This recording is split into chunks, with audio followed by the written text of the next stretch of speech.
ishin të armatosur. Sheri në Lezhë, reagon policia. Vllai ish deputeti të PS-s dhe djali i tij dhunuan.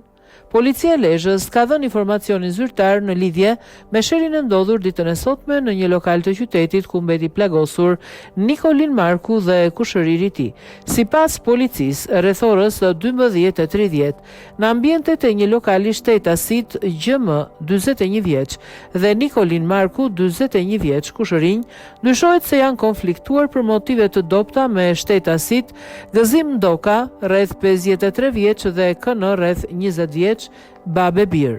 Si pasoj, janë dëmtuar shtetasit me iniciale GM dhe Nikolin Marku, të cilët pasi kanë marrë asistencën e nevojshme mjekësore, janë paraqitur në ambientet e komisariatit ku kanë pretenduar se shtetasit Gëzim Ndoka dhe KN kanë qenë të armatosur. Sipas policisë, vijojnë kërkimet për kapjen e Gëzim Ndokës, vllai ish deputetit Partisë Socialiste dhe djalit të tij.